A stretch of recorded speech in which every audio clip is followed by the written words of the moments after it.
Hello students, welcome once again to this amazing YouTube channel Ruhi online classes. I hope आप लोग एकदम बढ़िया होंगे, मस्त होंगे और अपनी पढ़ाई अच्छे से कर रहे होंगे।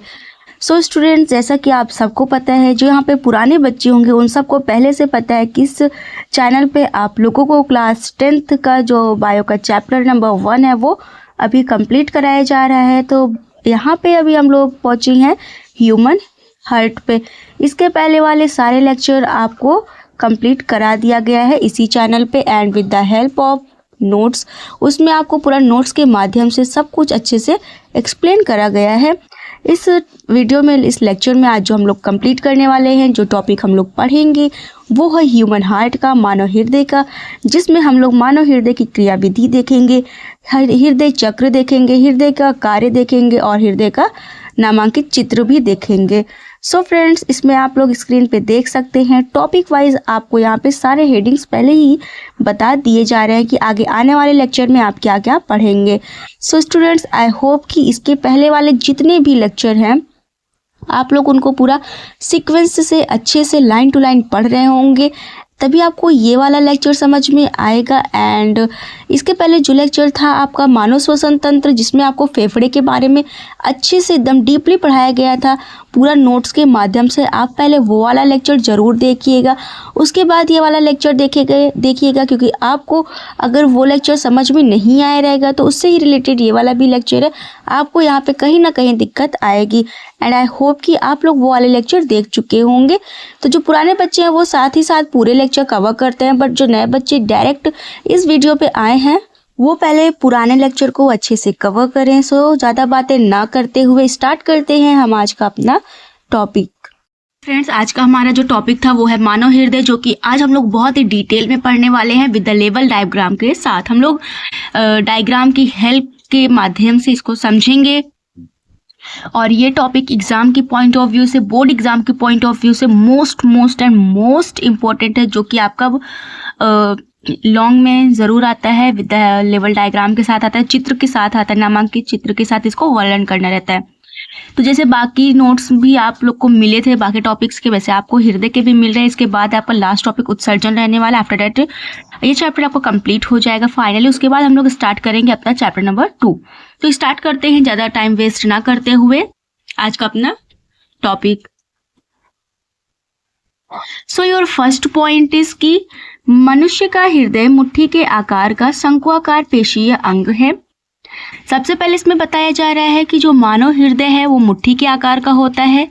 शंकुआकार मतलब शंकु के शेप का होता है, कोन शेप जिसे आप बोल सकते हैं। पेशीय अंग है, मस्कुलर होता है, ये मसल्स होती हैं जो फेफड़े के मध्य कुछ बाईं ओर स्थित होते हैं। इसके पहले मैंने आपको लंग्स का डायग्राम बनाया था, आपको दिखाया भी था दोनों लंग्स, तो आप वो वीडियो जाके फिर से देख लीजिए कि लंग्स का डायग्राम कैसे होता है। तो उसी के बीच में आपका हृदय रहेगा, जो कि लेफ्ट साइड पे रहेगा। ओके, जो लोगों ने वो वाला लेक्चर नहीं देखा है तो पहले आप जाके प्रीवियस लेक्चर को कंप्लीट करें, आफ्टर दैट ये लेक्चर आप कवर करें। ओके, आई होप कि ये फर्स्ट पॉइंट आपको समझ में आया होगा कि इसमें बताया जा रहा है कि जो आपका नॉर्मली हृदय होता है वो मुट्ठी के आकार का होता है, शंकु के आकार का होता है, और उसके बाद जो होता है वो पेशीय अंग होता है।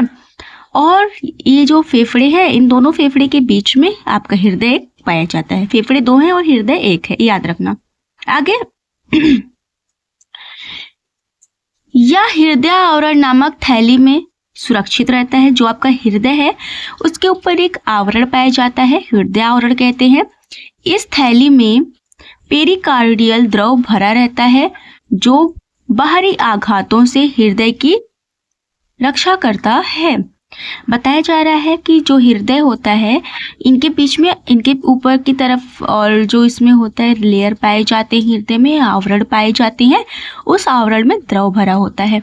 उस द्रव का काम होता है कि कभी झटका लगे या फिर कुछ भी बाहरी चोट लगे तो उससे घर्षण ना हो, उसमें जो द्रव रहता है वो आपकी हेल्प करता है, घर्षण ना हो उसमें आपकी रक्षा करता है। ओके, आगे देखते हैं हमारा नेक्स्ट पॉइंट यहाँ पे जो रहने वाला है।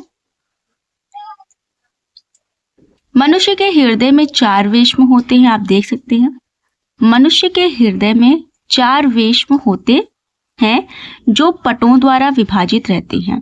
अभी हम लोग इसको लास्ट में देखेंगे, अभी यहाँ पे समझ लो इसमें बोला क्या जा रहा है। 4 वेश्म है ये जो 4 वेश्म होते हैं इसमें 2 अलिंद होता है और 2 निलय होता है। तो अभी हम लोग वीडियो के एंड में जब डायग्राम देखने लगेंगे ना, तो वहाँ पे आप अच्छे से समझ जाओ कि किसमें कौन से अलिंद की बात की जा रही है और कहाँ पे निलय की बात की जा रही है।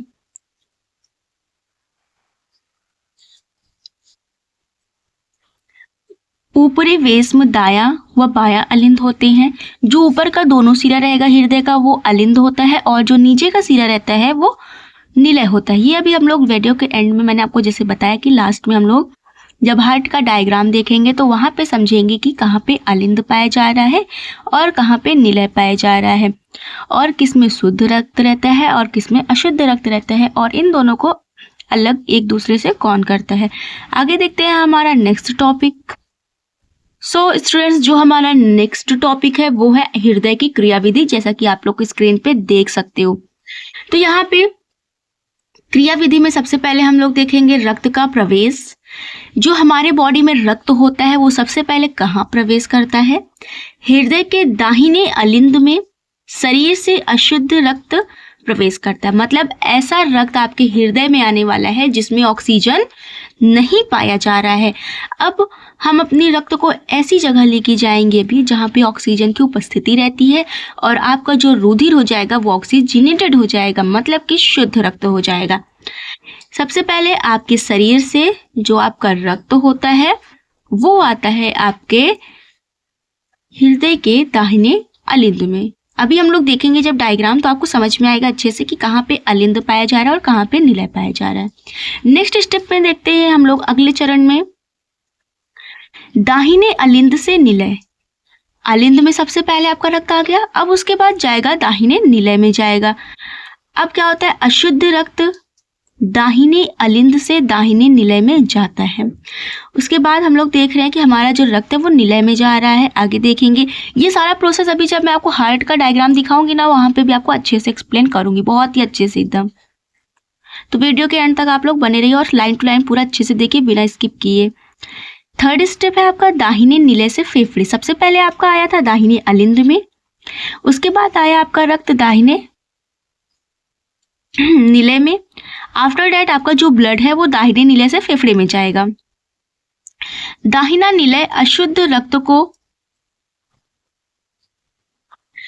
फेफड़े में पंप करता है। सबसे पहले दाहिना निलय जो है अशुद्ध रक्त, मतलब अशुद्ध रक्त वो जिसमें ऑक्सीजन नहीं पाई जा रही है, ओके, वो अशुद्ध रक्त हो गया, उसको फेफड़े में पंप करता है, भेजता है जहां यह ऑक्सीजन प्राप्त करता है।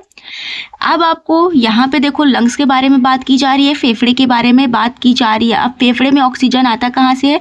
आप प्रीवियस लेक्चर में अच्छे से समझ चुके हैं जब आपको मैंने मानव श्वसन तंत्र समझाया था। तो जो बच्चे मानव श्वसन तंत्र नहीं समझे हैं पहले आप जाएं वो वीडियो देखी। मैं बार बार आपको बोल रही हूँ ताकि आपको मानव हृदय समझ में आए, और अगर वो वाला कंसेप्ट क्लियर रहेगा तभी मानव हृदय आपको समझ में आएगा।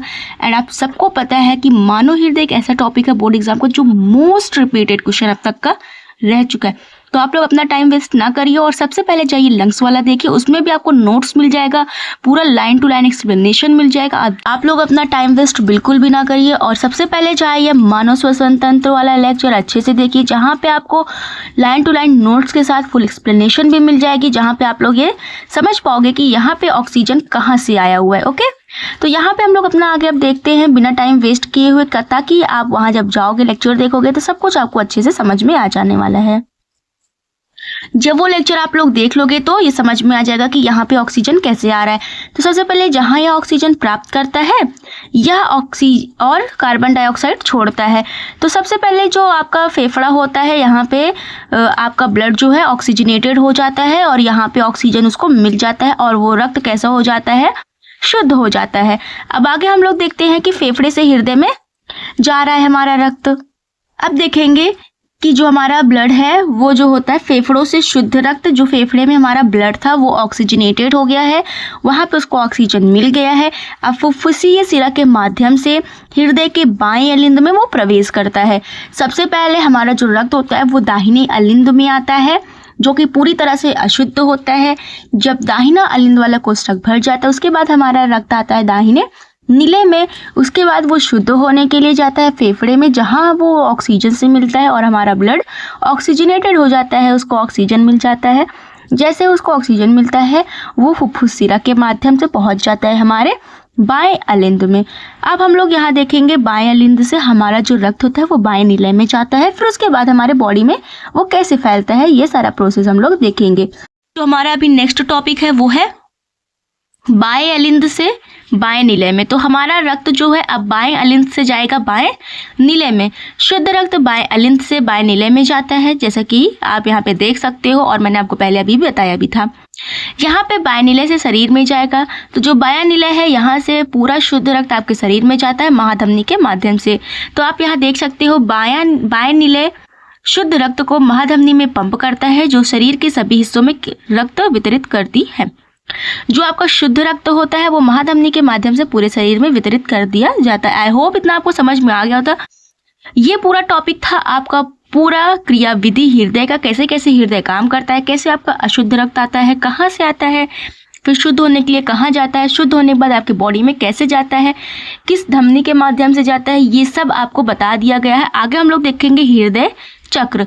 ये पूरा प्रोसेस होने में कितने चक्र लगते हैं। तो यहाँ पे सबसे पहला जो हमारा नेक्स्ट टॉपिक रहने वाला है वो है हृदय चक्र, जिसमें सबसे पहले हम लोग पढ़ेंगे सिस्टोल और उसके बाद हम लोग पढ़ेंगे डायस्टोल।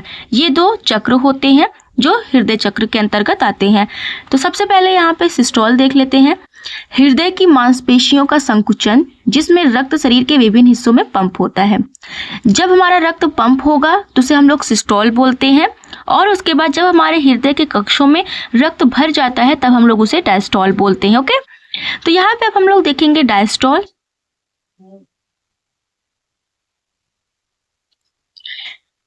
हृदय की मांसपेशियों का शिथिलन, जिससे हृदय कक्षों में रक्त भरता है। जब हमारे हृदय के कोष्ठकों में रक्त भरता है तो उस प्रोसेस को हम लोग डायस्टोल बोलते हैं, और वहां से भरने के बाद जब हमारे बॉडी के सभी भागों में वितरित हो जाता है, पंप हो जाता है, तब हम लोग उसे सिस्टोल बोलते हैं। आई होप कि इतना आपको क्रिया विधि समझ में आ गया होगा। आगे हम लोग देखते हैं हमारा जो नेक्स्ट पॉइंट या फिर नेक्स्ट टॉपिक किस हृदय का रहने वाला है।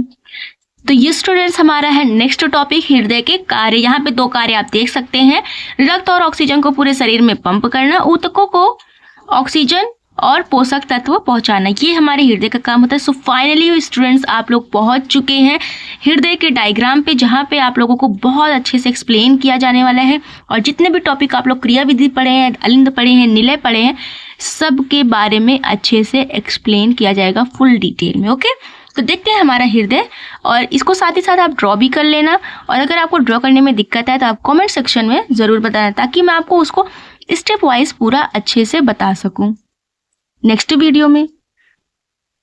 सो फ्रेंड्स, ये है ह्यूमन हार्ट, जो वीडियो में थोड़ा अच्छे से नहीं आ रहा है, एंड यहाँ पे मैं आपको बट अच्छे से एक्सप्लेन करना चाहूँगी। आप लोग इसको थोड़ा ध्यान से समझिएगा, क्योंकि ये वीडियो में अच्छे से आ नहीं रहा है। ये आपका है पूरा नीचे का पोर्शन, और मैं इसको थोड़ा सा अभी ऊपर करती हूँ, आप लोग देखिएगा कैसे कैसे है ह्यूमन हार्ट। ये एनसीईआरटी का डायग्राम है स्टूडेंट्स। तो देखो यहाँ पे इसको हम लोग सबसे पहले क्रिया विधि समझते हैं। सबसे पहले ये जो अग्र महाशिरा है और ये जो पश्चिम महाशिरा है, यहाँ से आपकी बॉडी में अशुद्ध रक्त आता है। ओके, सबसे पहले अग्र महाशिरा से और पश्चिम महाशिरा से आपके बॉडी से अशुद्ध रक्त आता है आपके दाएं अलिंद में। जब दाएं अलिंद का कोष्ठक पूरा भर जाता है तो यहाँ होता है कपाट, जिसे हम लोग बोलते हैं, यहाँ पे आपका पाया जाता है त्रिवलनी कपाट और द्विवलनी कपाट। तो ये खुल जाता है, जिससे आपका सारा रक्त आता है दायां निलय में। इसके बाद ये जो दायां निलय होता है अर्धचंद्राकार कपाट के, ये खुल जाता है, और यहाँ से आपका सारा रक्त चले जाता है आपके फुफ्फुस धमनी के माध्यम से फेफड़े में। ओके, जब फेफड़े में जाता है तो यहाँ पे आपका जो फेफड़ा होता है वो ब्लड को शुद्ध करता है, जिसके बाद फुफ्फुस शिरा के माध्यम से आपका रक्त वापस से बायां अलिंद में आता है। आफ्टर डेट जैसे ये वाला प्रोसेस था, दाएं अलिंद से जाता है दायां निलय में, वैसे ही बायां अलिंद से अब आपका सारा रुधिर आएगा बायां निलय में। अलिंद से पूरा सारा रक्त आ जाता है निलय में। ये इस साइड पूरा था रक्त अशुद्ध रक्त, और इस साइड रहेगा आपका पूरा शुद्ध रक्त, और इन दोनों को अलग रखने के लिए यहाँ पे पाई जाती है विभाजिका, जो एक दूसरे से रक्त को अलग करके रखने का काम करती है। ओके, उसके बाद स्टूडेंट्स यहाँ बायां निलय से आपका शुद्ध रक्त ये महाधमनी है, महाधमनी से होता हुआ आपके पूरे बॉडी में शुद्ध रक्त पहुंच जाता है। आई होप आज का ये वीडियो आप सबको बहुत अच्छी तरीके से समझ में आया होगा। वीडियो अच्छी लगी हो तो वीडियो को ज़्यादा से ज़्यादा लाइक करें, शेयर करें एंड ऐसी और अमेजिंग वीडियोस के लिए चैनल को सब्सक्राइब करना बिल्कुल भी ना भूलें। Thank you, bye bye.